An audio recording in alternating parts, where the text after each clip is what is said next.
আসসালামু আলাইকুম। সুপ্রিয় শিক্ষার্থীরা, তোমাদের সবাইকে আরেকটি ক্লাসে স্বাগত জানাচ্ছি। আজকে আমি তোমাদের সাথে আলোচনা করব কমপ্লিটিং সেন্টেন্সেস নিয়ে। চলো আমরা মূল আলোচনায় চলে যাই। প্রথমে আমরা দেখব কমপ্লিটিং সেন্টেন্সেস বলতে কি বোঝায়।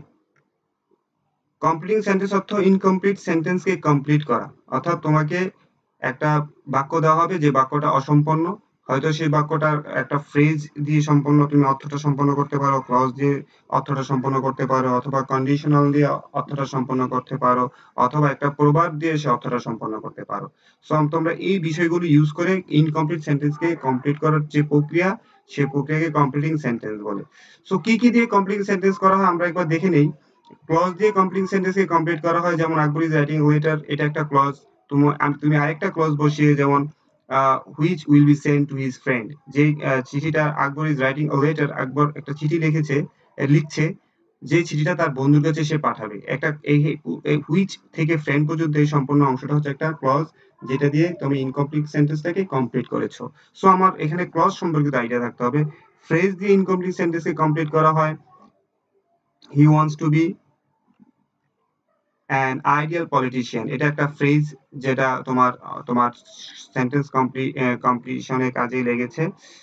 তারপর কন্ডিশনাল দিয়ে ইনকমপ্লিট সেন্টেন্সকে কমপ্লিট করতে হয়। তোমরা জানো ইফ যে ক্লজটা, সেটাকে কন্ডিশনাল বলা হয়। ইফ আকবর স্টাডিজ রেগুলারলি, যদি আকবর নিয়মিত পড়ে, his father will buy him a laptop, তার বাবা তাকে একটা ল্যাপটপ কিনে দিবে। এবং প্রবাদস দিয়ে, প্রবাদ প্রবচন দিয়ে অনেক প্রবাদ প্রবচনের একটা অংশ আসে, বাকি অংশ খালি থাকে, যেটা তোমাদের বসাইতে হয়। Too many cooks spoil the broth, অর্থাৎ অতি সন্ন্যাসীদের গাজন নষ্ট। তো আমরা দেখলাম যে তোমাদের যারা যারা কমপ্লিটিং সেন্টেন্সে ভালো করতে চাও, তাদের ক্লজ সম্পর্কিত আইডিয়া থাকতে হবে, ফ্রেজ সম্পর্কিত আইডিয়া থাকতে হবে, কন্ডিশনাল সম্পর্কিত আইডিয়া থাকতে হবে, এবং প্রভাব সম্পর্কিত আইডিয়া থাকতে হবে। সো তোমাদের কি কি জানতে হবে, একটা যদি সামারি করি, তাহলে আজকের ক্লাসটা আমি যেভাবে নিব সেটা হচ্ছে ক্লজ কাকে বলে এবং কত প্রকার ও কি কি ক্লাসিফিকেশন, এই বিষয়ে আমি আজকে আলোচনা করব। ফ্রেজ কাকে বলে এবং এটা ফ্রেজ কত প্রকার, এই বিষয়ে আলোচনা করব। কন্ডিশনাল কাকে বলে এবং কন্ডিশনাল কত প্রকার, আজকে ক্লাসে পরবর্তীতে আলোচনায় থাকবে। এবং ইংরেজির যে সুপরিচিত যে প্রভার্বস গুলো আছে, সেই প্রভার্বস গুলো আমি তোমাদেরকে আজকে আমি দিয়ে দিব, যাতে তোমরা মুখস্থ করতে পারো। কারণ প্রভার্ব গুলো আসলে পরিবর্তন করে লেখা যাবে না, পরিবর্তন করে লিখলে তোমরা কোনো মার্কস পাবে না। তাহলে চলো আমরা দেখি প্রথমে ক্লজ কাকে বলে, তারপরে আমরা পর্যায়ক্রমে ক্লজের প্রত্যেক প্রকারভেদকে নিয়ে আলাদা আলোচনা করব। এভাবে ফ্রেজ কাকে বলে এবং ফ্রেজের প্রত্যেক প্রকারভেদ নিয়ে আলোচনা করব, এবং কন্ডিশনাল কাকে বলে, কন্ডিশনাল প্রত্যেক প্রকারভেদ নিয়ে আলাদা আলোচনা করব। প্রথমে দেখি ক্লজের ক্লাসিফিকেশনটা দেখি। পরবর্তীতে আমরা ক্লজের সংজ্ঞা জানবো। ক্লাসিফিকেশনটা যদি দেখি, তখন দেখবো যে ক্লজ তিন প্রকার: প্রিন্সিপাল ক্লজ, সাবঅর্ডিনেট ক্লজ, এবং কোঅর্ডিনেট ক্লজ। প্রিন্সিপাল ক্লজকে মেইন ক্লজও বলে, অথবা ইন্ডিপেন্ডেন্ট ক্লজও বলে। আমি এখানে যেহেতু বক্স করলে অনেক বড় হয়ে যাবে, আমি একটাই লিখলাম, প্রিন্সিপাল ক্লজ। প্রিন্সিপাল ক্লজকে মেইন ক্লজও বলি আমরা, ইন্ডিপেন্ডেন্ট ক্লজও বলি। অর্থাৎ প্রিন্সিপাল ক্লজের পরিচয় আমরা পরে জানবো। তারপরে দেখো সাবঅর্ডিনেট ক্লজ। সাবঅর্ডিনেট ক্লজ তো প্রিন্সিপাল ক্লজ হচ্ছে, প্রথমে এটুকু জানো শুধু, এটা প্রধান বাক্যাংশ, বাক্যের প্রধান অংশ। তারপর আছে সাবঅর্ডিনেট ক্লজ, অর্থাৎ প্রধান বাক্যাংশের অধীনে আরেকটা বাক্যাংশ থাকে, তাকে সাবঅর্ডিনেট ক্লজ বলে। এটাকে ডিপেন্ডেন্ট ক্লজ বলে। এটা প্রধান প্রিন্সিপাল ক্লজ অথবা মেইন ক্লজের উপরে ডিপেন্ড করে। কোঅর্ডিনেট ক্লজ অর্থ হচ্ছে তোমার কোঅর্ডিনেট কনজাংশন দ্বারা যে ক্লজ যুক্ত হয়, তাদেরকে কোঅর্ডিনেট ক্লজ বলে। কোঅর্ডিনেট ক্লজও প্রিন্সিপাল ক্লজ মনে বিবেচনা করা হয়, বিশেষ করে and, or, but, yet, not only but also, এই যে কনজাংশন গুলো, অর এই কনজাংশন গুলো যে ক্লজ যুক্ত হয়, তাকে কোঅর্ডিনেট কনজাংশন ক্লজ বলে। সো আমরা এই দুইটা প্রিন্সিপাল ক্লজ এবং কোঅর্ডিনেট ক্লজের কোনো সাব ক্লাসিফিকেশন নাই, কিন্তু সাবঅর্ডিনেট ক্লজকে আবার তিন ভাগে ভাগ করছে: নাউন ক্লজ, অ্যাডজেক্টিভ ক্লজ, এবং অ্যাডভার্ব ক্লজ। আমরা বিস্তারিত বিষয় এখন আলোচনা করব। ক্লজ কাকে বলে প্রথমে দেখবো আমরা। A clause is a group of words having a subject and a finite verb. অর্থাৎ একটা ক্লজ মানে বাক্যাংশ, বাক্যের সেই অংশটা হচ্ছে গ্রুপ অফ ওয়ার্ডস, কিছু শব্দ থাকে যেখানে একটা সাবজেক্ট থাকবে এবং একটা ফাইনাইট ভার্ব থাকবে। অলরেডি আমরা দেখেছি যে ক্লজ কাকে বলে। ক্লজের মধ্যে কি থাকবে? ক্লজের মধ্যে অবশ্যই একটা সাবজেক্ট থাকবে এবং একটা ফাইনাইট ভার্ব থাকবে, যেটা এবং অর্থ সম্পন্ন করবে।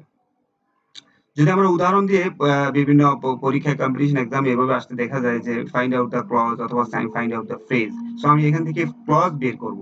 সো আমি বলেছি ক্লজে আমার সাবজেক্ট থাকবে এবং ফাইনাইট ভার্ব থাকবে। সো আমরা এখান থেকে দেখব কোনটা এখান থেকে কোনটা ক্লজ হওয়ার যোগ্যতা রাখে। হ্যাভিং লস্ট হিজ মোবাইল, এখানে ফাইনাইট ভার্বও নাই, এখানে ভার্ব আছে কিন্তু এগুলো ফাইনাইট ভার্ব না এবং সাবজেক্টও না, এটা একটা phrase. Dhaka to Chittagong a long distance, এটাও তোমার এখানে সাবজেক্ট ফাইনাইট ভার্ব নেই। I don't understand his idea, এখানে আই হচ্ছে সাবজেক্ট, ডোন্ট এবং আন্ডারস্ট্যান্ড এটা হচ্ছে এই দুইটা হচ্ছে ভার্ব, এটা হচ্ছে আদার্স। সো আমরা এটা একটা পেলাম যেটা ক্লজ হওয়ার যোগ্যতা রাখে। I will follow you whenever you go, এখানে আবার I subject, will follow verb এবং ইউ হচ্ছে অবজেক্ট। তারপর এটা আরেকটা ক্লজ হওয়ার যোগ্যতা রাখে। Getting a good job not easy, এটা একটা ফ্রেজ, এটা একটা পার্টিসিপল ফ্রেজ। সো আমি এখানে আমি দেখলাম যে এই দুইটা ক্লজ হওয়ার যোগ্যতা রাখে। সো ক্লজ বলতে কি বুঝায়, বুঝলাম যে সাবজেক্ট থাকবে এবং ফাইনাইট ভার্ব থাকবে, তাকে ক্লজ বলে।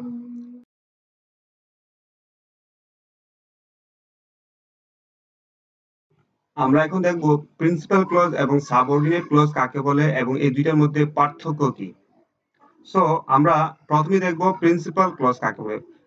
অলরেডি আমি বলেছি সেন্টেন্সের যে ক্লজটি সম্পূর্ণ অর্থ প্রকাশ করতে অন্য কোনো ক্লজের উপর নির্ভর করে না, তাকে প্রিন্সিপাল ক্লজ বলে। অর্থাৎ প্রিন্সিপাল ক্লজ নিজেই সম্পূর্ণ অর্থ প্রকাশ করতে পারে।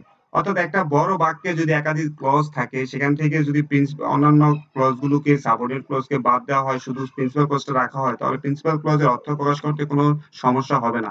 এই কারণে এটা প্রিন্সিপাল ক্লজ অথবা মেইন ক্লজ অথবা এটা ইন্ডিপেন্ডেন্ট ক্লজ।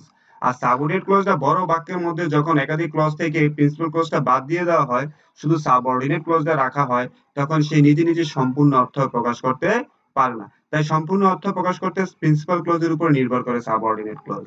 আমরা উদাহরণের মাধ্যমে বিষয়টা ক্লিয়ার করতে চেষ্টা করব। I don't know the man, এখানে I don't know the man একটা ক্লজ এবং হু কেম ইয়েস্টারডে এটা আরেকটা ক্লজ। এখানে আমি ওই মানুষটাকে চিনি না যে গতকালকে, হু কেম ইয়েস্টারডে যে গতকালকে এসেছিল। এখানে I don't know the man এটা হচ্ছে তোমার মেইন ক্লজ, প্রিন্সিপাল ক্লজ অথবা ইন্ডিপেন্ডেন্ট ক্লজ, এবং হু কেম ইয়েস্টারডে সেটা হচ্ছে সাবঅর্ডিনেট ক্লজ। আর তোমাদেরকে আমি বলি এই সাবঅর্ডিনেট ক্লজ শুরু হয় সাবঅর্ডিনেট কনজাংশন দিয়ে। হু হচ্ছে একটা সাবঅর্ডিনেট কনজাংশন। যে গতকালকে এসেছিল, যে গতকালকে এসেছিল এই কথা দ্বারা আসলে আমাদের মনের সম্পূর্ণ প্রকাশ থাকে, আমাদের মনে প্রশ্ন থাকে যে সে কে।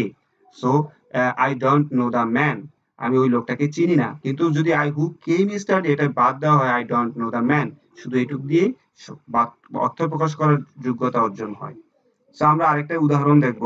দ্য বয় স্টাডিজ অ্যাটেন্টিভলি, ছেলেটা নিয়মিত মনোযোগ দিয়ে পড়ে, এটা হচ্ছে একটা প্রিন্সিপাল ক্লজ এবং so that he can get a good result in the exam. হ্যাঁ, সো দ্যাট থেকে এইটুকু পর্যন্ত এটা একটা সাবঅর্ডিনেট ক্লজ, যেটা সো দ্যাট সাবঅর্ডিনেট কনজাংশন দিয়ে যুক্ত হয়েছে। সো আমরা দেখতে পাচ্ছি দো হি ওয়ার্কস ভেরি হার্ড, এটা একটা দো সাবঅর্ডিনেট কনজাংশন দিয়ে শুরু হয়েছে এবং এটা একটা সাবঅর্ডিনেট ক্লজ। এবং হি কান্ট আর্ন এনাফ মানি, যদিও সে কঠোর পরিশ্রম করে সে যথেষ্ট টাকা উপার্জন করতে পারে না, এটা একটা হি কান্ট আর্ন এনাফ মানি, এটা হচ্ছে একটা প্রিন্সিপাল ক্লজ। সো আমরা দেখতেই পাচ্ছি সাবঅর্ডিনেট ক্লজ গুলো অর্থ প্রকাশ করার জন্য প্রিন্সিপাল ক্লজের উপরে ডিপেন্ড করে, এবং সাবঅর্ডিনেট ক্লজ গুলো সাবঅর্ডিনেট কনজাংশন দিয়ে শুরু হয়, এবং সাবঅর্ডিনেট ক্লজ গুলো যদি প্রিন্সিপাল ক্লজ সরিয়ে ফেলা হয়, তাহলে সাবঅর্ডিনেট ক্লজ গুলো প্রশ্ন মানে আরো মানে অর্থ বোঝার জন্য আরো আকাঙ্ক্ষা থাকে। আর প্রিন্সিপাল ক্লজ গুলো যেমন I don't know the man, the boy studies attentively, এগুলো ইন্ডিপেন্ডেন্ট এবং এগুলো তোমার প্রিন্সিপাল ক্লজ, এগুলো অর্থ প্রকাশ করার জন্য অন্য কোনো ক্লজের উপরে নির্ভর করতে হয় না।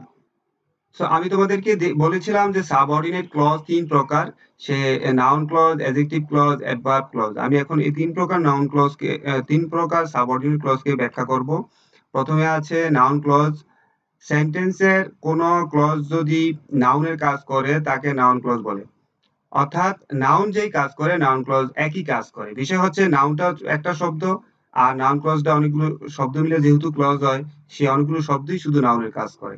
সো এক কথায় নাউন যে কাজ করে নাউন ক্লজ সে কাজ করে। ডিফারেন্স হচ্ছে নাউনটা হচ্ছে একটা শব্দ আর ক্লজটা হচ্ছে সাবজেক্ট ভার্ব মিলে মানে সম্পূর্ণ অনেকগুলো শব্দই শুধু নাউনের কাজ করে। যেমন উদাহরণের সাথে দেখাই, নাউন কি কাজ করে? নাউনের সর্বপ্রথম কাজ হচ্ছে সাবজেক্ট হিসেবে কাজ করা। নাউন বা প্রোনাউন সাবজেক্ট হিসেবে কাজ করে। সো হোয়াট হি সেইজ, এই তিনটা শব্দ কি করছে? এই তিনটা শব্দ একটা ক্লজ, যেহেতু এখানে হি সাবজেক্ট আছে এবং সেইজ ভার্ব আছে, এই তিনটা ক্লজ, এই তিনটা ক্লজ কি করছে? ইজ ভার্বের সাবজেক্ট হিসেবে ব্যবহৃত হয়েছে। সো আমরা বুঝতে পারছি যে এই তিনটা সাবজেক্টের কাজ করছে। সো নাউন ক্লজ সাবজেক্টের কাজ করে, অবজেক্ট হিসেবে নাউন ক্লজ ব্যবহৃত হয়, যেমন I don't understand what he সেইজ। What he সেইজ এটা হচ্ছে একটা কি ক্লজ, যেটা আন্ডারস্ট্যান্ড এর অবজেক্ট হিসেবে কাজ করছে। আন্ডারস্ট্যান্ড কে যদি আমি হোয়াট দিয়ে প্রশ্ন করি, হোয়াট আন্ডারস্ট্যান্ড কি বুঝে? হোয়াট হি সেইজ, সে যা বলে তাই বুঝে। সো আমরা এটা হোয়াট দিয়ে প্রশ্ন করলে অবজেক্ট পাই। সো অবজেক্ট নিশ্চয়ই নাউন বা প্রোনাউন, এই কারণে অবজেক্ট এখানে নাউন ক্লজ অবজেক্ট হিসেবে কাজ করেছে। নাউন ক্লজ তোমার প্রিপোজিশনের অবজেক্ট। নাউন যেভাবে প্রেপোজিশনের অবজেক্ট হিসেবে ব্যবহৃত হয়, নাউন ক্লজটা প্রেপোজিশনের অবজেক্ট হিসেবে ব্যবহৃত ব্যবহৃত হয়।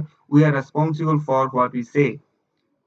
আমরা এইখানে প্রেপোজিশন হচ্ছে ফর, এবং ফর এখানে একটা নাউন বসাতে পারতাম, প্রনাউন বসাতে পারতাম, কিন্তু না বসিয়ে আমি একটা ক্লজ বসিয়ে দিয়েছি, যে ক্লজটা নাউন ক্লজ, যেহেতু এটা নাউনের কাজ করে। কারণ প্রেপোজিশনের পরে অবশ্যই নাউন বা প্রনাউন ইকুইভ্যালেন্ট কিছু বসবে, এই কারণে এটা একটা ক্লজ, নাউন ক্লজ। এবং নাউন যেভাবে বি ভার্বের কমপ্লিমেন্ট হিসেবে বসে, নাউন ক্লজ সেভাবে বি ভার্বের কমপ্লিমেন্ট হিসেবে বসে। যেমন এখানে বি ভার্ব হচ্ছে is, this is what I mean, meant, this is what I meant. আমি এটা যা, এটা যা আমি, আমি যা বোঝাতে চাইছিলাম এটা তাই। সো এখানে দিস অর্থ যা, হোয়াট আই মেন্ট অর্থ তা। সো বি ভার্বের পরে যদি কোনো তোমার বি ভার্বের পরে যদি এরকম নাউন থাকে, তখন এই নাউনটা আসলে সাবজেক্টকে নির্দেশ করে, সাবজেক্ট সম্পর্কেই বলে, এই কারণে এটা কমপ্লিমেন্ট। সো এটা বি ভার্বের কমপ্লিমেন্ট হিসেবে নাউন ক্লজটা এখানে বসেছে। এবং সর্বশেষ অ্যাপোজিটিভ হিসাবেও তোমার নাউন ক্লজ বসতে পারে। অ্যাপোজিটিভ আমরা জানি পাশাপাশি বসে যদি পূর্বের নাউন সম্পর্কে অতিরিক্ত তথ্য দেয়, সেটা হচ্ছে অ্যাপোজিটিভ। দুইটা নাউন পাশাপাশি বসে আগের নাউন সম্পর্কে তথ্য দেওয়াকেই অ্যাপোজিটিভ বলে। সো আমরা অ্যাপোজিটিভটা কমায় রাখি, এটা এই তোমার অ্যাপোজিটিভটাকেও কমায় রেখেছি। এই সম্পূর্ণ কথাটাই একটা অ্যাপোজিটিভ, যেটা নাউন ক্লজ হিসাবে বসেছে। দ্য বিলিভ, দ্য বিলিভটা কি? That Allah is one. হ্যাঁ, দ্যাট আল্লাহ ইজ ওয়ান, এটা পুরা এই কথাটা, এটা নাউন আর এটা হচ্ছে ক্লজ, কিন্তু জিনিস একই, দুটোটার অর্থ একই। একটা হচ্ছে ছোট করে বলছে, একটা হচ্ছে বড় করে বলছে। ছোট করে বললে নাউন, বড় করে বললে সেটা ক্লজ হয়ে যায়, নাউন ক্লজ হয়ে যায়। The believe that Allah is one needs no proof. So আমরা এখানে দেখলাম নাউন ক্লজ কাকে বলে, এবং নাউন যে কাজ করে, নাউন ক্লজ গুলো সেই কাজ করে। কমপ্লিটিং সেন্টেন্স করতে গেলে তোমার এগুলো মাথায় রাখতে হবে, এবং এগুলো তোমাদের খুব ভালো আইডিয়া থাকতে হবে। অ্যাডজেক্টিভ ক্লজ কাকে বলে? সেন্টেন্সে কোন ক্লজ যদি অ্যাডজেক্টিভের কাজ করে, তাকে অ্যাডজেক্টিভ ক্লজ বলে। এক কথায় অ্যাডজেক্টিভ যে কাজ করে, অ্যাডজেক্টিভ ক্লজও সেই কাজ করে। অর্থাৎ কোন নাউন প্রোনাউনকে মডিফাই করে ও নাউন প্রোনাউন সম্পর্কে অতিরিক্ত তথ্য দেয়। অ্যাডজেক্টিভ কি কাজ করে? অ্যাডজেক্টিভ কি করে? অ্যাডজেক্টিভ নাউন সম্পর্কে অতিরিক্ত তথ্য দেয় এবং নাউনকে ডেসক্রাইব করে। এরকমই অ্যাডজেক্টিভ ক্লজটাও নাউনকে ডেসক্রাইব করে, নাউনকে মডিফাই করে এবং নাউন প্রোনাউন সম্পর্কে অতিরিক্ত তথ্য দেয়। শুধু পার্থক্য হচ্ছে অ্যাডজেক্টিভটা শুধু একটা দুইটা শব্দ সিম্পল, যেটা নাউন সম্পর্কে তথ্য দেয়, আর ক্লজটা হচ্ছে অনেকগুলো শব্দ মিলিয়ে নাউনকে মডিফাই করে। হ্যাঁ, যেহেতু ক্লজ মানে হচ্ছে সব, মানে কি সাবজেক্ট ভার্ব আদার্স। তো আমি আশা করি বোঝাতে পেরেছি। যেমন I will never forget the day, আমি আমি ওই দিনটা ভুলে যাব না। when I got my job, যে দিনটা আমি প্রথম আমার চাকরি পেয়েছিলাম। এই যে ডে, এই ডে, ডে শব্দে ডে সম্পর্কে আরেকটু কথা ক্লিয়ার করছে, কোন দিন। I will never forget the day, আমি ওই দিনটা ভুলবো না। এখন প্রশ্ন থাকে কোন দিন? when I got my job। এই যে এই ডে সম্পর্কে কথা বলেছে, ডে কে ক্লিয়ার করেছে, ডে সম্পর্কে নতুন ইনফরমেশন দিয়েছে এবং ডে কে মডিফাই করেছে, এই বিষয়টা হচ্ছে অ্যাডজেক্টিভ। এবং এটা কয়টা শব্দ মিলে একটা ক্লজ পুরা নাউনটাকে মডিফাই করছে। যদি নাউনটাকে একটা শব্দ শুধু মডিফাই করতো, তাহলে সেটাকে শব্দ বলতাম, ওয়ার্ড বলতাম। যদি সেটাকে ফ্রেজ মডিফাই করতো, সেটাকে আমি ফ্রেজ বলতাম। কিন্তু এটা পুরো ক্লজটাই শব্দটাকে মডিফাই করছে, তার কারণে এটাকে আমরা অ্যাডজেক্টিভ ক্লজ বলবো আমরা। আমাদের সেকেন্ড অ্যাডজেক্টিভ ক্লজটা হচ্ছে দ্য ম্যান। দ্য ম্যান সম্পর্কে বলছে হু কেম ইয়েস্টারডে। তো ম্যান সম্পর্কে অতিরিক্ত তথ্য দিচ্ছে যে লোকটা গতকালকে এসেছিল। সো এই ক্লজটা ম্যান সম্পর্কে কথা বলছে, এই কারণে এই ক্লজটা হচ্ছে adjective clause. This is the room what I want. So এই দ্য রুম, রুমটা সম্পর্কে অতিরিক্ত কথা বলেছে এই ক্লজটা, এই কারণে এটা অ্যাডজেক্টিভ। অর্থাৎ আমরা জানি এই যে noun, the room, the man, তারপর হচ্ছে দ্য ডে, এই যে তিনটা নাউন, এই তিনটা নাউন সম্পর্কে এই কথাগুলো, এই যে ডিফারেন্ট কালার কলার বিষয়, ইয়াগুলো, ক্লজ গুলো যে তাদের এই ডে, ম্যান এবং রুমকে ক্লিয়ার করছে, এই কারণে এগুলো হচ্ছে অ্যাডজেক্টিভ। আর যেহেতু এগুলো অনেকগুলো শব্দ, অ্যাডজেক্টিভ ক্লজ, সিম্পল। আমরা অ্যাডভার্ব ক্লজ কাকে বলে দেখবো। সেন্টেন্সে কোনো ক্লজ যদি অ্যাডভার্বের কাজ করে তাকে অ্যাডভার্ব ক্লজ বলে। এক কথায় অ্যাডভার্ব যদি কাজ করে, অ্যাডভার্ব ক্লজে সেই কাজ করে। সো তোমরা তোমাদের নিশ্চয়ই মনে আছে অ্যাডভার্বের কাজ কি। অ্যাডভার্ব কি করে? অ্যাডভার্ব তোমার অ্যাডজেক্টিভকে মডিফাই করে, ভার্বকে মডিফাই করে এবং অ্যাডভার্বকে মডিফাই করে। অ্যাডভার্বের সাথে কিন্তু নাউনকে জড়িত করা হয় না। অ্যাডভার্বের সাথে কি জড়িত করা হয়? ভার্বকে জড়িত করা হয়, অ্যাডজেক্টিভকে জড়িত করা হয় এবং অ্যাডভার্ব নিজেই অ্যাডভার্বকে মডিফাই করে। সো আমরা দেখতে পাচ্ছি যে অ্যাডভার্ব যে কাজ করে, অ্যাডভার্ব ক্লজও সেই কাজ করে। অর্থাৎ কি করে? ভার্বকে মডিফাই করে। সো আমরা এমন একটা ক্লজ এখন দেখবো যে ক্লজটা ভার্বকে মডিফাই করে, যে ক্লজটা ওই সেন্টেন্সের অ্যাডজেক্টিভকে মডিফাই করব এবং সেই ক্লজটা ওই সেন্টেন্সের অ্যাডভার্বকে মডিফাই করবে। সো দেখো, চলো আমরা এক্সাম্পলে চলে যাই। যেমন when he came, যখন সে এসেছিল। I was reading, আমি পড়ছিলাম। এই when he came এটা একটা ক্লজ এবং এটা অ্যাডভার্বের কাজ করছে। এটা একটা অ্যাডভার্ব ক্লজ এবং এটা একটা সাবঅর্ডিনেট। এতক্ষণ আমি যেই নাউন ক্লজ বলেছি, অ্যাডজেক্টিভ ক্লজ বলেছি, এখন অ্যাডভার্ব ক্লজ বলছি, এই তিনটাই কিন্তু সাবঅর্ডিনেট ক্লজ। এই when he came এটা একটা সাবঅর্ডিনেট ক্লজ এবং এটা একটা অ্যাডভার্ব ক্লজ। যে অ্যাডভার্ব ক্লজটা এই যে I was reading, এই যে ভার্বকে মডিফাই করছে। I was reading কখন, আমি যদি বলি কখন পড়ছিল, when he came, আমরা জানি সময় নির্দেশ করলে অ্যাডভার্ব হয়, এই কারণে এটা একটা অ্যাডভার্ব ক্লজ। আমি যদি শুধু অ্যাডভার্ব বলি তাহলে হয় না, কারণ এটা একটা ক্লজ। we eat, আমরা খাই, so that we may live, আমরা বাঁচতে পারি। so that অর্থাৎ আমাদের পারপাস বোঝাইছে। সো অ্যাডভার্ব অফ পারপাস এটা। we eat so that we may live, so আমরা কেন খাই? so that we may live, আমরা এই ইট ভার্বকে মডিফাই করছে। এখানে রিডিং ভার্বকে এই পুরো সম্পূর্ণ ক্লজটা মডিফাই করছে, এখানে ইট ভার্বকে পুরো ক্লজটা মডিফাই করছে। সো আমরা দেখতে পাচ্ছি ভার্বকে মডিফাই করে। কি মডিফাই করে? ভার্বকে মডিফাই করে অ্যাডভার্ব। সো এগুলো অ্যাডভার্ব, যেহেতু সিঙ্গেল শব্দ না, এই কারণে অ্যাডভার্ব বলবো না। এগুলো যেহেতু ক্লজ, আমরা অ্যাডভার্ব ক্লজ বলবো এগুলোকে। ভার্বকে মডিফাই করছে। সিন্স আই ওয়াজ সিক, যেহেতু আমি অসুস্থ, I didn't go out of the house. হ্যাঁ, এখানে এটা হচ্ছে adverbial clause of cause, adverbial clause of cause, adverb of cause এটা। কারণ সিন্স আই ওয়াজ সিক, যেহেতু আমি অসুস্থ ছিলাম, I didn't go out of the house, আমি ঘরের বাইরে যাই না।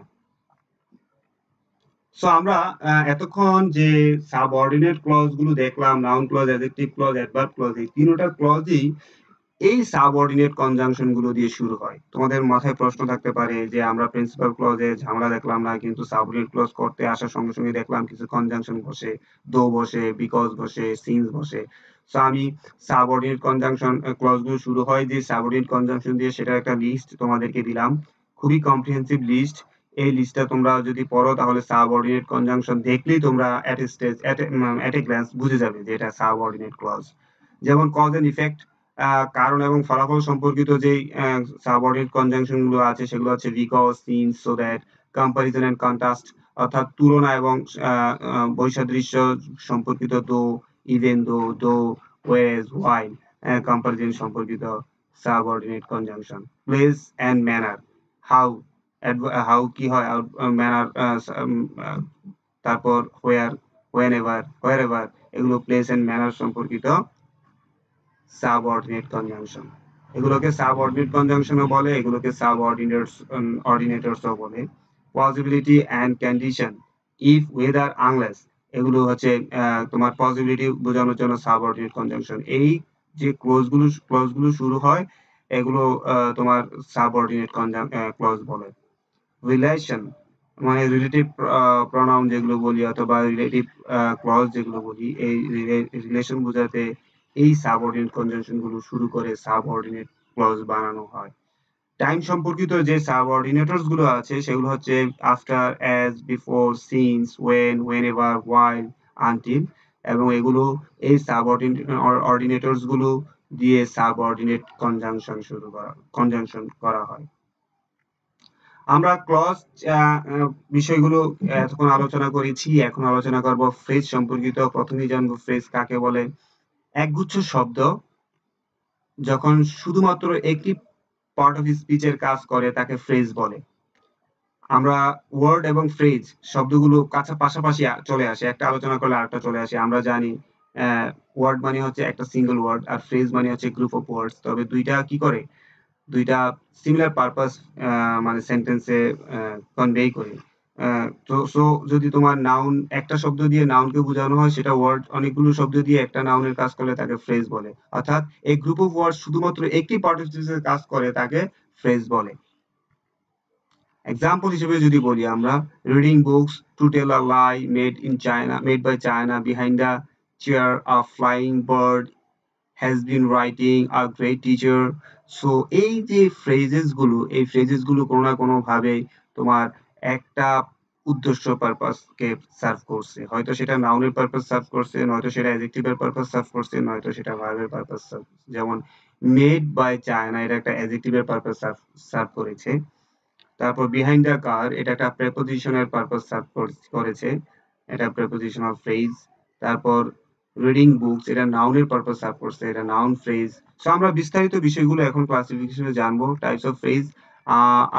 আমরা দেখতে পাচ্ছি যে ফ্রেজ সাধারণত 7 প্রকার, অনেকে 8 প্রকারও করে, কিন্তু 7 প্রকারই জেনুইন ফ্রেজ। আমরা 7 প্রকার হচ্ছে নাউন ফ্রেজ আছে, অ্যাডজেক্টিভ ফ্রেজ আছে, অর্থাৎ নাউন আছে, নাউন ফ্রেজ আছে, অ্যাডজেক্টিভ আছে, অ্যাডজেক্টিভ ফ্রেজ আছে, ভার্ব আছে, ভার্ব ফ্রেজ আছে। অর্থাৎ নাউন যখন একটা ওয়ার্ড হয় তখন শুধু নাউন, আর যখন অনেকগুলো ওয়ার্ড মিলে সে একটা নাউনেরই কাজ করে তখন তাকে নাউন ফ্রেজ বলে। এভাবে অ্যাডজেক্টিভ ফ্রেজ আছে, অনেকগুলো শব্দ মিলিয়ে অ্যাডজেক্টিভের কাজ করলে তাকে অ্যাডজেক্টিভ ফ্রেজ বলে। অনেকটি শব্দ মিলিয়ে শুধু ভার্বের কাজ করলে তাকে ভার্ব ফ্রেজ বলে। অনেকগুলো শব্দ মিলিয়ে গ্রুপ অফ ওয়ার্ডস অর্থাৎ শব্দগুচ্ছ যখন প্রিপোজিশনের কাজ করে তখন প্রিপোজিশন ফ্রেজ বলে। পার্টিসিপল ফ্রেজ হচ্ছে যখন পার্টিসিপলের পরে অনেক অন্য শব্দ সহ পার্টিসিপল বসে তখন পার্টিসিপল ফ্রেজ বসে। এভাবে ইনফিনিটিভ ফ্রেজ এবং জিরান্ট ফ্রেজ আছে। আমরা এখন এগুলো আলোচনা করব। প্রথমেই দেখবো আমরা নাউন ফ্রেজ কাকে বলে। ফ্রেজ যখন নাউনের কাজ করে তাকে নাউন ফ্রেজ বলে। সিম্পল। নাউন ফ্রেজে ব্যবহৃত নাউনটি হেড ওয়ার্ড হিসেবে কাজ করে। যেমন নাউন ফ্রেজের গঠন কেমন হয়, নাউন ফ্রেজ কিভাবে গঠন করা হয়, ডিটারমিনার্স প্লাস নাউন। আমরা জানি, যেহেতু আমরা মডিফায়ার্স পড়ি, ডিটারমিনার গুলো আমরা জানি। তোমার ডিটারমিনার গুলো, ডিস্ট্রিবিউটিভ গুলো ডিটারমিনার, তারপর তোমার পজিটিভ গুলো ডিটারমিনার, তারপর তোমার নিউমেরিয়াল গুলো ডিটারমিনার। হ্যাঁ, তারপর এই বিষয়গুলো আমাদের, হ্যাঁ, ডিটারমিনার গুলো যখন এই নাউনের পূর্বে বসে, এই ডিটারমিনার প্লাস নাউন যখন বসে তখন এর একটা ফ্রেজ হয়ে যায়, তখন সেটা নাউন ফ্রেজ হয়। যদি এখানে শুধু বার্ডস বসতো, হ্যাঁ, শুধু বার্ডস বসতো তাহলে কিন্তু এটাকে আমরা ফ্রেজ বলতাম না। মেনি বার্ডস হওয়াতে এটা ফ্রেজ হয়েছে। এটা কি ফ্রেজ? Noun phrase. সো এটা কিভাবে গঠন হয়েছে, একটা ডিটারমিনার বসছে এবং একটা নাউন বসছে। Many birds sings in spring in our country, এখানে শুধু কান্ট্রি বসলে আমি কিন্তু এটাকে ফ্রেজ বলতাম না, আমি এটাকে ওয়ার্ড বলতাম। কিন্তু আওয়ার কান্ট্রি হওয়াতে এটা একটা ফ্রেজ হয়ে গেছে, যেটা নাউনের পারপাস সার্ভ করেছে, এবং এটা একটা পজিটিভ বসছে এবং একটা নাউন বসছে। তো আমরা দেখতে পাচ্ছি ডিটারমিনার্স প্লাস নাউন হয়ে নাউন ফ্রেজ গঠন করা হয়। আবার দিসও একটা ডিস্ট্রিবিউটিভ, তোমরা ডিস্ট্রিবিউটিভ ডিটারমিনার, যেটা নাউনের পূর্বে হাউসের পূর্বে বসছে। তো দিস হাউস দুইটা মিলে একটা ফ্রেজ হয়ে গেছে, নাউন ফ্রেজ।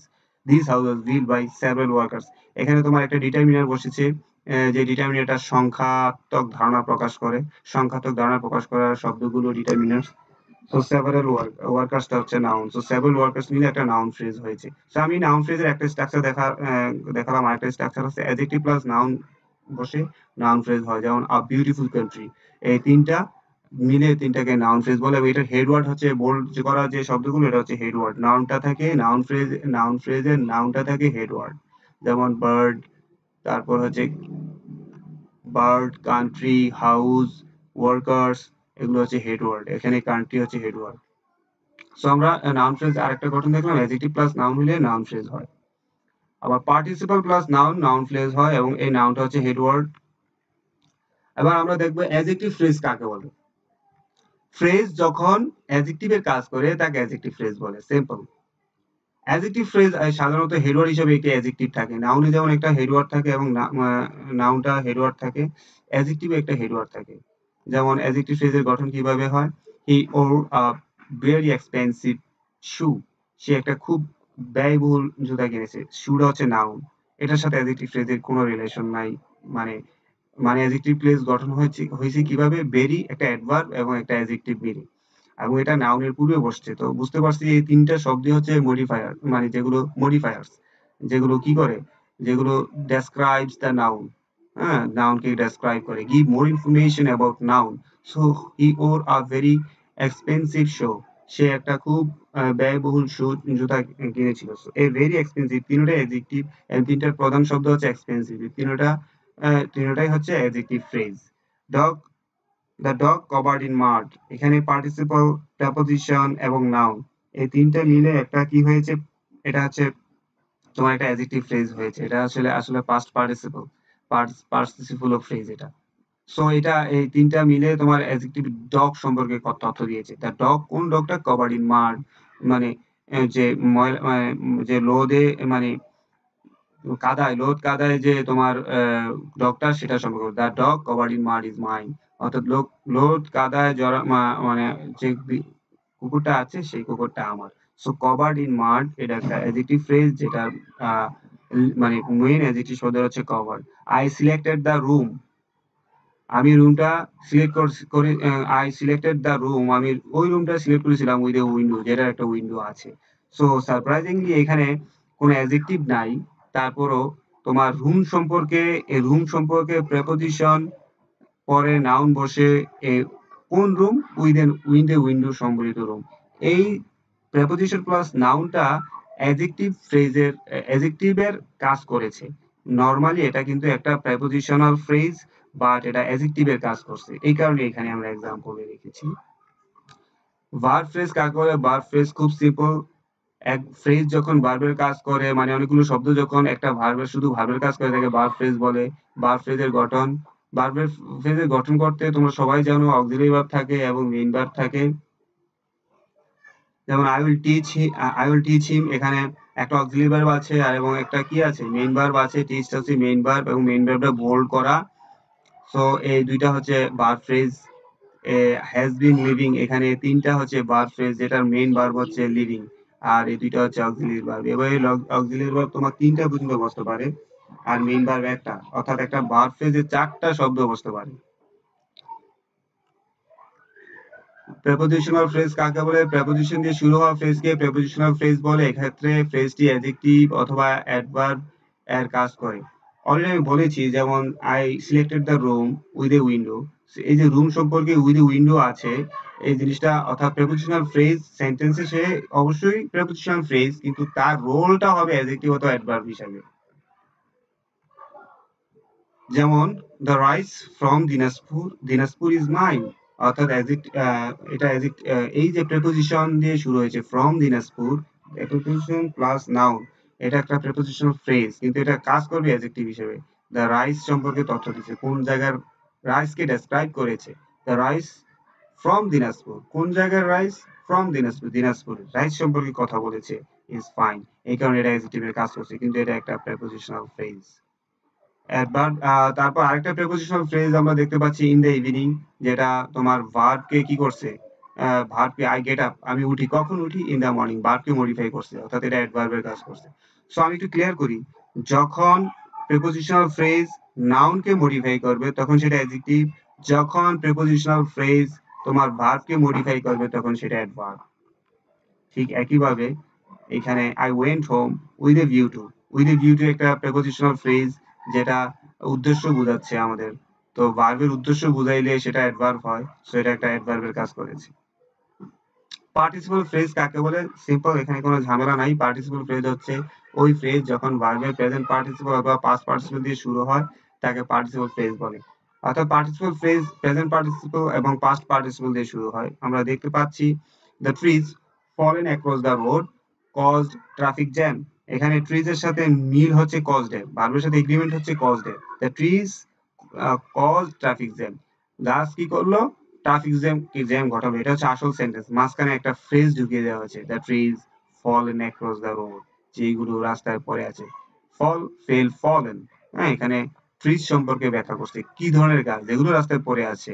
হ্যাঁ, describe the trees fallen across the trees, এই ফ্রেজটা ট্রিজ সম্পর্কে তথ্য দেয়, এই কারণে এটা একটা কি, যেহেতু fall fell fallen past participle phrase এটা, তো পাস্ট পার্টিসিপল ফ্রেজও তোমার পার্টিসিপল ফ্রেজ, প্রেজেন্ট পার্টিসিপল ফ্রেজও পার্টিসিপল ফ্রেজ।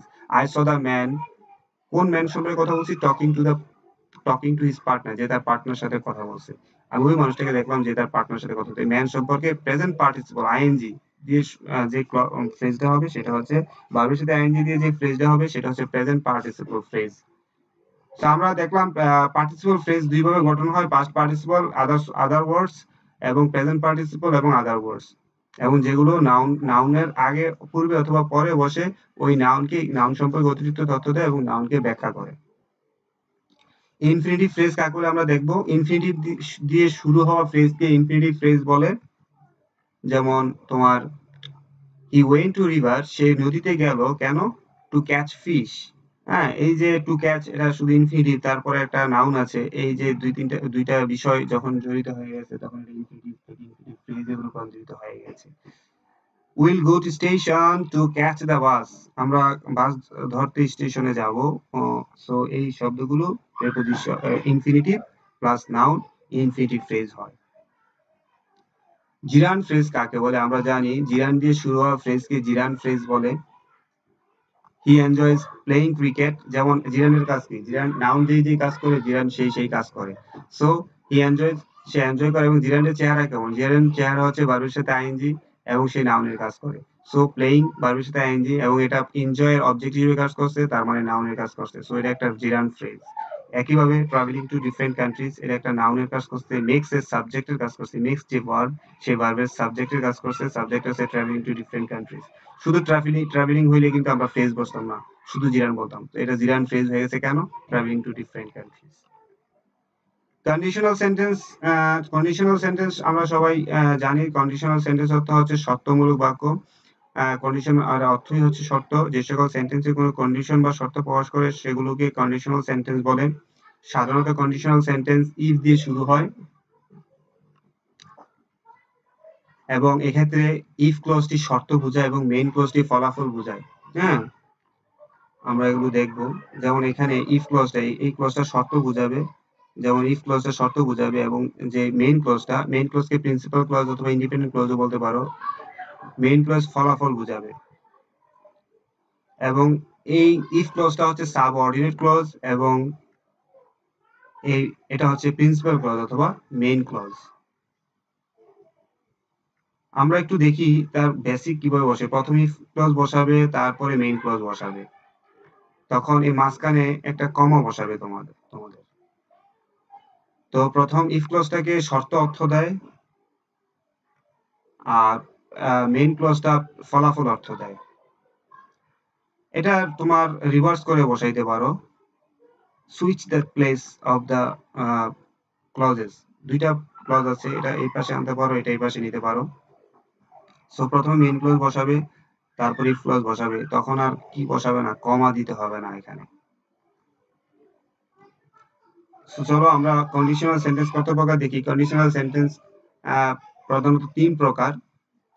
ফার্স্ট কন্ডিশন একটা স্ট্রাকচার দেখবো। ফার্স্ট কন্ডিশনে হচ্ছে ফার্স্ট কন্ডিশন যে সেন্টেন্সগুলো, সেই সেন্টেন্সগুলো কয়েকটা স্ট্রাকচার আছে। আমরা প্রথম স্ট্রাকচারে দেখছি if plus present simple comma future simple, অর্থাৎ ইফ থাকবে, প্রেজেন্ট সিম্পল থাকবে এবং ফিউচার সিম্পল থাকবে। যেমন ইফ হি স্টাডিজ, এটা প্রেজেন্ট সিম্পল, এবং পরে প্রিন্সিপাল ক্লোজটা, মেইন ক্লোজটা হয়ে যাবে future indefinite, future simple, he will pass. So if ক্লোজের পরে প্রেজেন্ট সিম্পল থাকলে মেইন ক্লজে ফিউচার সিম্পল হয়ে যাবে। আরেকটা স্ট্রাকচার হচ্ছে ইফ ক্লজে যদি প্রেজেন্ট সিম্পল থাকে এবং মেইন ক্লজে ফিউচার সিম্পল না বসে, মাঝে মাঝে can, may, might, ability, probability এবং পসিবিলিটি বোঝানোর জন্য এই মডেলস গুলো ব্যবহার করা যায়। যখন মডেলস ব্যবহার করবে তখন ভার্বের বি1 বসাইতে হবে, প্রেজেন্ট ফর্ম বসাইতে হবে। সো আমরা এক্সাম্পল দেখব। ইফ ইউ লাইক এটা হচ্ছে প্রেজেন্ট সিম্পল। সো আমরা এখানে মডেল যদি ইউজ করি, you can buy the shirt, আমরা এখানে মডেল ইউজ করতে পারি, এটাও ফার্স্ট কন্ডিশনের মধ্যে পড়ে। ফার্স্ট কন্ডিশনের আরেকটা স্ট্রাকচার হচ্ছে ইফ প্লাস প্রেজেন্ট সিম্পল, অর্থাৎ জেনারেল মানে তোমার যদি তোমার কি বল মানে জেনারেল ট্রুথ হয়, মানে চিরন্তন সত্য হয়, এই সকল ক্ষেত্রে দুটোটাই তোমার প্রেজেন্ট সিম্পল স্ট্রাকচারে হয়। যেমন ইফ ইউ হিট ওয়াটার, যদি তুমি কি করো, পানি কি করো, গরম করো, কি করবে, ইট এভাপোরেটস, এটা বাষ্প হয়ে যাবে, জলীয় বাষ্প হয়ে যাবে। সো এই যে প্রেজেন্ট সিম্পল আছে, এটাও প্রেজেন্ট সিম্পল, এবং এই স্টেটমেন্টটা কি জেনারেল ট্রুথ, সায়েন্টিফিক ট্রুথ। এরকম সায়েন্টিফিক ট্রুথ এবং জেনারেল ট্রুথের ক্ষেত্রে দুটোটাই প্রেজেন্ট সিম্পল করা যায় ফার্স্ট কন্ডিশনের আন্ডারে। ফার্স্ট কন্ডিশনের আরেকটা স্ট্রাকচার আছে, সেটা হচ্ছে ইফ প্লাস প্রেজেন্ট সিম্পল থাকবে। প্রেজেন্ট সিম্পল এবং কি হবে, পরবর্তীতে ইম্পারেটিভ ক্লজ ইউজ করা যাবে। যেমন ইম্পারেটিভ মানে কি আদেশ, উপদেশ, অনুরোধ, নিষেধ ইউজ করা যাবে। যেমন টেক্সট মি, এটা একটা ইম্পারেটিভ। টেক্সট মিটা কিন্তু ইম্পারেটিভ, যেহেতু প্রথম ভার্ব আছে। Text me if you get lost, যদি তুমি হারিয়ে যাও আমাকে টেক্সট করো। সো আমরা দেখতে পাচ্ছি ইফ ক্লজের সাথে বারবারই প্রেজেন্ট সিম্পল আছে, এবং মেইন ক্লজে মাঝে মাঝে ফিউচার সিম্পল হয়, মাঝে মাঝে মোডালস ভার্ব বসে, মাঝে মাঝে দুটোটাই প্রেজেন্ট সিম্পল বসে, আবার মাঝে মাঝে ইম্পারেটিভ মানে আদেশ, অনুরোধ, উপদেশ, নিষেধমূলক বাক্য ইফ ক্লজে ব্যবহার করা হয়। তোমাদের কমপ্লিটিং সেন্টেন্স এগুলো খুব কাজে দিবে। সেকেন্ড যে কন্ডিশনটা, সেই কন্ডিশনটা সাধারণত কামনা, কল্পনা, ড্রিমস, হ্যাঁ, এবং উইশেস নিয়ে, উইশেস বেশি হয়। ইফ প্লাস ফার্স্ট সিম্পল যদি থাকে, তখন মেইন ক্লজে সাবজেক্ট বসবে, উড, কুড, মাইট বসবে, এবং ভার্বের প্রেজেন্ট ফর্ম বসবে, এবং আদার্স অন্যান্য যদি শব্দ অর্থ সম্পন্ন করার জন্য দরকার হয় তা বসাবে। সো আমরা এক্সাম্পল দেখব। If I won the lottery, যদি আমি লটারি জিতি, আই উড বাই আ কার, আমি একটা কি কিনবো, গাড়ি কিনবো। সো আমাদের প্রথম কন্ডিশনে যে আমাদের কন্ডিশনের ফলাফলটা অর্জন করা সম্ভব ছিল, হ্যাঁ, ওটাই প্রথম কন্ডিশনকে বলা হয় প্রবাবল কন্ডিশন। আর ২ নম্বর যেটা, এটা কিন্তু if I won the lottery, এটা কিন্তু একটা কামনা বা একটা মানে ড্রিম বুঝাচ্ছে। যদি আমি আমার স্বপ্ন পূরণ হয়, একটা লটারি পাই, I would buy a car. আসলে কি সবসময় কি আমাদের স্বপ্ন এরকম স্বপ্ন পূরণ হয়? রেয়ারলি পূরণ হয়। এই কারণে এটাকে ইমপ্রবাবল কন্ডিশন বলে। If he faced the interview, যদি সে ইন্টারভিউ ফেস করতো, he would get the job. যেমন আমি এখন আইসা আমার একটা মানে আকাঙ্ক্ষা তৈরি হইছে। হ্যাঁ রে, ইন্টারভিউতে যদি আমি জয়েন করতাম, তাহলে আমি জবটা পেতাম। হুম? সো এটা একটা আ এখানে পাস্ট ইনডিফিনিট আছে, এখানে কুড বসিয়েছি আমরা। If I war A billionaire, second কন্ডিশনে যদি আই এর ভি ভার্ব ইউজ করা হয় ইফ ক্লজে, তখন ভি ভার্বটা সবসময় ওয়্যার বসে। যেহেতু এগুলো unreal past. If I was হওয়ার কথা ছিল, কিন্তু আই ওয়্যার হবে এখানে, যেহেতু আনরিয়াল এগুলো। If I were a billionaire, যদি আমি বিলিয়নিয়ার হই, I would help the poor, আমি গরিবকে সাহায্য করব। থার্ড কন্ডিশনে স্ট্রাকচার হচ্ছে ইফ ক্লজে পাস্ট পারফেক্ট হবে, এবং প্রিন্সিপাল ক্লজ, মেইন ক্লজ অথবা ইন্ডিপেন্ডেন্ট ক্লজে subject would have, could have, might have বসবে, এবং ভার্বের ভি থ্রি বসবে, এবং আদার্স বসবে। এবং এই ক্ষেত্রে দুটোটা কাজই অতীতে চলে গেছে। যেমন if I had planted trees, আমি যদি গাছ লাগাইতাম, এটা যদি আগে লাগাইতাম, I could have got fruits and oxygen, আমি ফল এবং অক্সিজেন পেতাম। দুটোই আগের বিষয় এখানে। আর সেকেন্ড কন্ডিশনের বিষয়টা ছিল যদি আমি কল্পনাটা সফল হয়, আমি এটা ফিউচারে করব। আসলে এটা মানে যে কল্পনাগুলো করি, কল্পনাগুলো অনেকটাই মানে ক্লোজ টু ইম্পসিবল। এটাই ডিফারেন্স। এখানে দুটোটা কাজই কি, এখানে একদম ইম্পসিবল। থার্ড কন্ডিশন হচ্ছে ইম্পসিবল। আর সেকেন্ড কন্ডিশন হচ্ছে ইমপ্রবেবল, অর্থাৎ অবাস্তব বিষয়গুলো নিয়ে কথা বলি যখন, তখন সেকেন্ড কন্ডিশন ইউজ করি। সো আমাদের অনেক স্টুডেন্টই আছে যারা কন্ডিশন ইউজ করতে পারে না। আশা করি এই আজকের আলোচনায় কন্ডিশন তারা ইউজ করতে পারবে। If I had planted more trees, I could have got fruits and oxygen. So আমি আমাদের ক্লাসের শেষ পর্যায়ে আমি শুধু এখন দেখিয়ে দিব প্রভাব। এই প্রভাবগুলো যদি তুমি মুখস্থ করো, তাহলেও তোমরা কমপ্লিটিং সেন্টেন্সে প্রভাবের বাকি অংশ, একটা প্রভাব প্রায় কমপ্লিটিং সেন্টেন্সে দেওয়া হয়। যদি তোমরা সম্পন্ন করো, তাহলে তোমরা এখানে এই প্রভাবগুলো মুখস্থ করলে আশা করি পরীক্ষায় একটা কমপ্লিটিং সেন্টেন্স তোমরা দিতে পারবে। Two wrongs don't make a right. হ্যাঁ, দুইটা ভুল একটা কি সত্যকে কি করতে পারে না, মিথ্যা করতে পারে না। এভাবেই the pen is mightier than the sword, the Rome when in Rome do as the Romans, fortune favours the bold, কি যারা যারা সাহসী ভাগ্য তাদের সহায় থাকে। People who lives in glass houses shouldn't throw stones. হ্যাঁ, birds of our same feather flock together, অর্থাৎ চড়ে চড়ে মাসতুতো ভাই। There is no such thing as free lunch. Free lunch বলতে কোনো কিছু নাই। The early birds catches the worm. তারপর God helps those who help themselves. Cleanliness is next to godliness. এটা এই আরেকটা লিস্ট এখানে আছে। এই লিস্টগুলো তোমরা দেখে নিতে পারো। সো ডিয়ার লার্নার্স, মানে আজকে আমি আমার ক্লাসটা এখানেই শেষ করব। আমার ক্লাসে আজকে কমপ্লিটিং ক্লজেস সেন্টেন্স মানে তোমার কমপ্লিটিং সেন্টেন্স সম্পর্কে যত রুলস আছে এই রুলের বাইরে আর কোনো রুলস নাই। বিশেষ করে ক্লজ সম্পর্কিত আইডিয়া, ফ্রেজ সম্পর্কিত আইডিয়া এবং কন্ডিশনাল সম্পর্কিত আইডিয়া এবং প্রভাব সম্পর্কিত আইডিয়া যদি তোমাদের থাকে, তাহলে তোমরা কমপ্লিটিং সেন্টেন্স খুব ইজিলি করতে পারবে এবং সেখানে তোমাদের ভুল হওয়ার সম্ভাবনা কম থাকবে। তো আশা করি যদি তোমরা আজকে ক্লাসটা দেখো, কমপ্লিটিং সেন্টেন্স সম্পর্কিত তোমাদের অনেক মনের প্রশ্নের উত্তর তোমরা পেয়ে যাবে। সো তোমাদের সুস্বাস্থ্য কামনা করে আজকের ক্লাসটা আমি এখানেই শেষ করলাম। আল্লাহ হাফেজ। আসসালামু আলাইকুম।